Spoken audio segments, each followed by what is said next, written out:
Vamos lá, Simon. Boa noite, Felipe. Parabéns pela vitória. Simon do Coluna do Fla.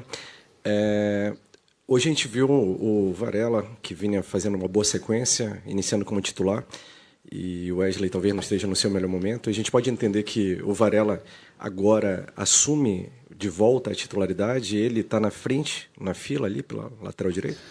Não, nada disso.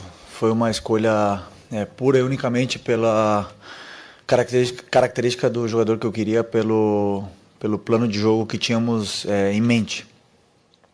O Wesley está muito bem, vem da seleção, treinou muito bem, mas eu, segundo estudei, eu achei que fosse mais um jogo pro Varela, tanto pela qualidade e característica do número 11 deles, né, que jogava na ponta aberta, e também pela forma que eu queria que o time atacasse. Para mim o Varela encaixava melhor nesse perfil. Então foi uma escolha unicamente pelo plano de jogo. Boa noite, Sidney Marinho, da Litoral News, parabéns pela vitória.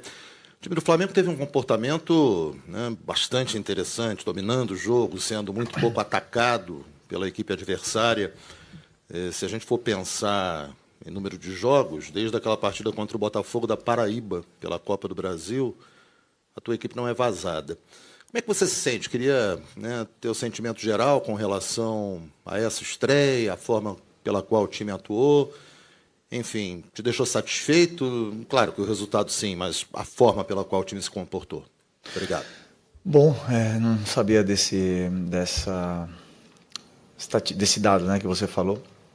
Isso demonstra bastante a qualidade defensiva individual que tem os jogadores que entram no campo, que estão num grande momento, a qualidade da linha defensiva também, dos volantes, e do esforço coletivo em todos defenderem, né? A gente viu hoje um comportamento, Pedro e Arrasca voltando até a linha da área para defender, e é o que eu peço para eles, eles fazem, e isso se traduz muitas vezes em dar poucas oportunidades de gols para o adversário. Então esse é o caminho, sempre falei. Para mim o ataque é muito importante, o ataque ganha jogos, mas para mim a defesa ganha campeonatos. Então temos que continuar insistindo, seguindo nessa linha. Sem nenhuma dúvida o próximo jogo nos vai exigir muito mais nesse sentido, né, da nossa defesa. Felipe, boa noite. Marcelo Correia, da TV Globo. A gente viu você elogiando a movimentação do Pedro agora. A gente sabe que você cobra muito isso de todos os jogadores, e ele tem claramente feito um esforço enorme para conseguir acompanhar esse ritmo de pressão que você exige, mas ele, tecnicamente, ainda não está conseguindo entregar do jeito que a torcida tem na cabeça a memória do que ele pode fazer. O que você acha que está acontecendo com o Pedro especificamente? É a adaptação ao sistema ou é realmente o recondicionamento dele, técnico e físico, depois de uma paralisação tão grande? O Pedro, a parte técnica, o refino com bola, todo jogador oscila, né? Ele não está tão fino como talvez ele, como você mesmo falou, a torcida reconhece. Mas é um jogador que sabemos que mais cedo ou mais tarde vai voltar a ter a sua plena forma e nos vai ajudar muito. E aí já nos está ajudando, né? Então sempre que tem jogado, vem fazendo todos os movimentos e a função que ele está desempenhando é o que a equipe precisa, e conforme forem passando mais tempo, eu acredito que ele vá pegando mais ritmo, tanto de jogo como de treinamentos, porque nunca é fácil voltar de uma lesão onde você fica 7 meses sem jogar, e é uma coisa natural, e só depende agora dele ter esses minutos aí no campo, tanto em treinamento como em jogos, para poder voltar a ser o Pedro que conhecemos. Mauro César, UOL, Jovem Pan e TV Cultura.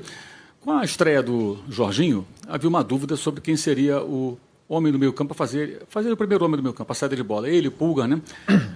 Pelo que observei, numa parte do tempo foi o chileno que fez esse papel, o Jorginho um pouco mais à frente. Em alguns momentos, no segundo tempo, o Jorginho até fez esse papel. Acabou sendo importante que o Jorginho iniciou a jogada do gol, passando a bola para a Arrascaeta, e deu assistência para o segundo gol. Eu gostaria de saber como foi o ajuste durante a semana para que você definisse quem faria esse papel e de que maneira você ajustou isso, por que essa escolha? Não, o Jorginho, primeiro que ele ficou pouco tempo, vem no final de uma temporada cheia, né? E vem no final de temporada, onde ele não jogou tanto lá no Arsenal. e somente teve 2 semanas de férias e nessas 2 semanas que ele teve, ele se condicionou e treinou. Então ele chegou aqui fisicamente bem, fisicamente no mesmo nível dos outros jogadores, e os ajustes, tanto em vídeo como em treino, ele é um jogador extremamente inteligente e pegou muito rápido. Como vocês já perceberam, jogamos com 2 volantes lado a lado e não um 5 e um 8, como se costuma dizer no Brasil. Jogamos com 2 volantes lado a lado, desempenhando a mesma função, independente da altura que eles joguem, né? Às vezes tem a característica de cair mais, outro menos, dependendo do plano de jogo que determinamos para aquele momento. E eles vão encontrando muitas das vezes os espaços, e essas relações socioafetivas entre ele, o Eric e os 2 zagueiros foram muito boas e só tende a melhorar. Então eu fiquei muito feliz com o jogo que ele fez. Eu achei que foi um jogo muito completo para um cara que vinha sem jogar. Jogou 70 minutos, não quis correr mais riscos e acabei tirando ele no final, e eu acredito ainda que ele tem muito a evoluir dentro do próprio modelo, porque no Arsenal jogava com um volante só, né? No 4-3-3 aqui jogamos com 2, então... mas respondendo a tua pergunta, que dei muitas voltas, eles jogam e fazem a mesma função, simplesmente lado a lado. Felipe, aqui, Dani Boaventura, Flamengo TV. Fica muito na minha cabeça uma declaração sua sobre não começar o jogo e não colocar peças no campo de uma maneira que você não tenha treinado e olhado, né? Hoje você acaba fazendo mudança em diversos setores do campo por motivos diferentes. Queria que você me contasse um pouquinho das tuas escolhas de uma maneira um pouco mais ampla, e falando também da importância do tempo de treinamento que você teve nesses dias aqui nos Estados Unidos para operar essas mudanças da maneira que você esperava que o time rendesse hoje. Mas quais são as mudanças? Para começar o jogo, né? O Varela começa na lateral direita, na esquerda o Ayrton Lucas pela questão do Alexandre, o Jorginho já chega e é titular, lá na frente você escolhe Luiz Araújo e Pedro, assim, de uma maneira geral do time que você escolheu para entrar em campo. Desculpa, pensei que fosse alguma coisa específica. Não, como eu falei, eu tenho uma forma de entender sempre pensando no que é melhor para a equipe, né? Então eu analiso o adversário da forma que eu acredito que eles vão vir para o jogo, e coloco os jogadores que eu acredito que sejam os melhores para montar um plano de jogo e vencer esse adversário que vem pela frente. Então eu acreditava que era um jogo muito bom para o Pedro, onde ele ia ter bastante chances na área, também bastante saídas para vir tocar na bola e ser um homem de apoio e de pivô, porque eu vi que os zagueiros do Esperance não acompanhavam muito, então eu senti que era um jogo muito para ele. E os outros mais do mesmo. Cada um tem uma função específica para desempenhar, dependendo do que o adversário nos deixa ou deixará de espaços dentro do campo. Então as escolhas foram por isso. Felipe, aqui na frente, tudo bem? Boa noite, Gabriel Alfon, Revista Placar. Felipe, você que é um jogador que jogou muito tempo na Europa, queria saber como é que você está enxergando a questão dos europeus desse Mundial, né? Que muita gente falava que eles estão numa época que seria de férias, talvez não levasse tanto a sério. O próximo jogo do Flamengo é contra o Chelsea, um clube europeu. Como é que você está enxergando até o momento esses clubes europeus nesse Mundial de Clubes? E aproveitando, queria saber se você conta com o Alexandre e com o Nico para esse jogo contra o Chelsea. Obrigado. Bom, estou vendo que os europeus têm uma qualidade imensa, não é surpresa, sabemos disso, né? Não engana ninguém, a gente sabe perfeitamente o nível que existe na Champions League. Não todos os melhores europeus estão aqui, por exemplo, o Barcelona, que é um dos melhores times do mundo, não está na competição, mas os que estão têm um nível muito bom, e estão aqui também, por exemplo, o Paris, o Bayern, que são dos melhores times do mundo, e com certeza estão demonstrando isso no decorrer do campeonato. Contra o Chelsea na próxima rodada já estudaremos e vemos como preparar esse jogo da melhor forma, mas sem nenhuma dúvida sabendo da qualidade que tem o adversário, e eles também, sem nenhuma dúvida, também vão estudar. E sobre o Nico e o Alex, eu não sei, uma questão do médico, eu acredito que tem chance dos dois estar sim. Coach, first congratulations, and the second, please. Today, what make the difference between your team and Esperance, and what do you think about the atmosphere make it the fans from Esperance coming more than 10,000 kilometers from North Africa to here to state?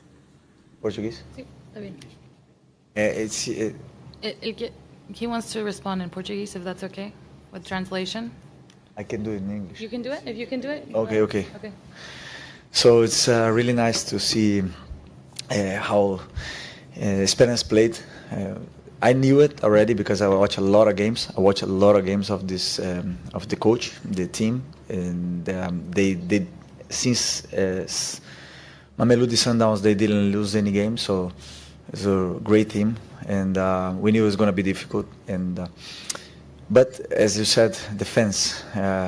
In internet, we see a lot of videos from the fans in Tunis and also these countries, and they support a lot.